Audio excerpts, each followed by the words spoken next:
Oi, gente. Eu falei em outro vídeo aqui sobre a questão de colocar a criança para refletir, né?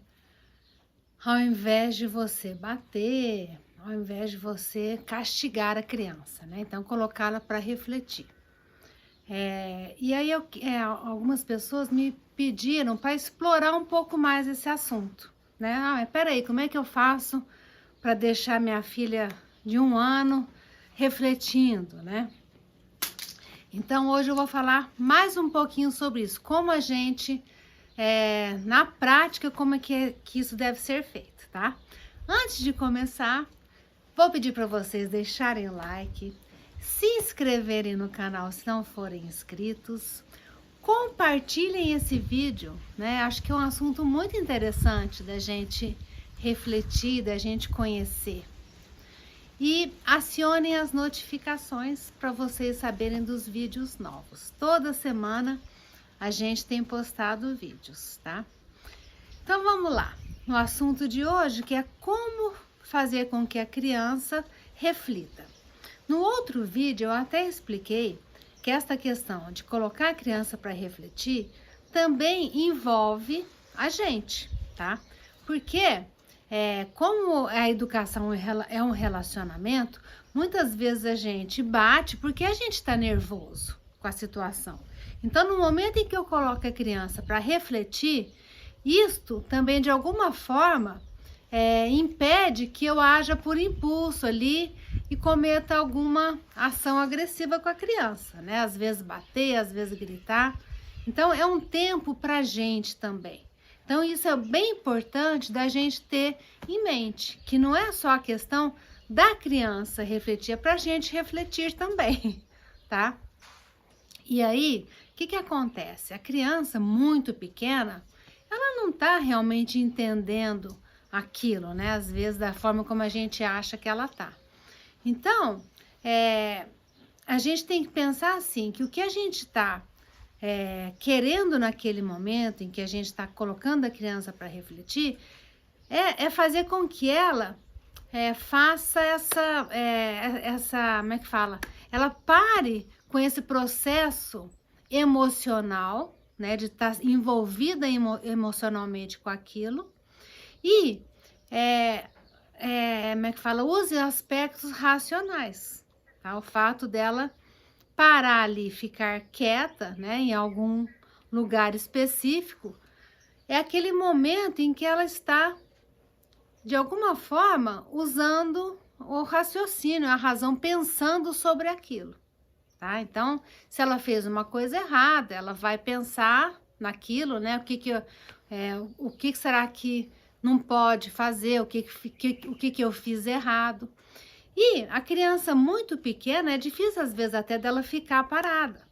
Então, a gente pode estar junto com ela. Então, eu vou colocá-la para sentar, por exemplo, uma criança de 1 aninho, sei lá. Coloca ela para sentar e fala, olha, agora você vai ficar sentada aqui um pouquinho para a gente pensar no que aconteceu. E aí, vocês aproveitam esse momento para dialogar com a criança. Então, explica para ela que aquilo não pode, né? Que aquilo a mamãe ou o papai não gostam, que ela faça. E aí, na hora que ela manifestar interesse em levantar, vocês falam, então tá combinado? Nós vamos combinar que isso não vai mais acontecer. E aí eu até faço assim, ó, na criança, pego o dedinho e faço assim, tá combinado. Elas adoram, né, que você combine alguma coisa com elas. Então, assim, o que eu quero trazer hoje como reflexão é isso. Não tem que ser nada muito elaborado. Você vai para o quarto escuro. Não, não é isso. É apenas promover esse momento de reflexão, onde a criança vai parar e voltar a atenção para aquilo, né, que você quer conversar com ela. E você também retomar a sua sanidade, né? Não ficar tão emocionalmente envolvido com aquela situação, ok? Tem algumas pessoas que já me perguntaram sobre essa questão do castigo a longo prazo, né? O fato de você por exemplo, deixar a criança, olha, ameaçar, né? A hora que se você não, agora você vai ficar sem assistir televisão no final de semana, ou vai ficar sem sair no final de semana. O que que acontece com esses castigos que a gente às vezes fala sem pensar? Vamos pensar, se a criança é muito pequena e você coloca ela de castigo, por exemplo, de não sair, você também fica de castigo, entendeu? Então, são castigos que a gente às vezes não pensa na complexidade dele, que isso vai envolver a gente de alguma forma. E aí, o que que acontece? No final de semana, como a gente não quer ficar preso em casa também, a gente acaba abrindo mão e aquilo passa batido e a criança aprendeu o quê? Que você apenas ameaçou e não cumpriu. Então, quando a gente for dar algum castigo, né, alguma coisa, tirar alguma coisa da criança, a gente tem que saber exatamente o que a gente está fazendo. A gente não pode dar um castigo onde eu fico envolvida nele, tá?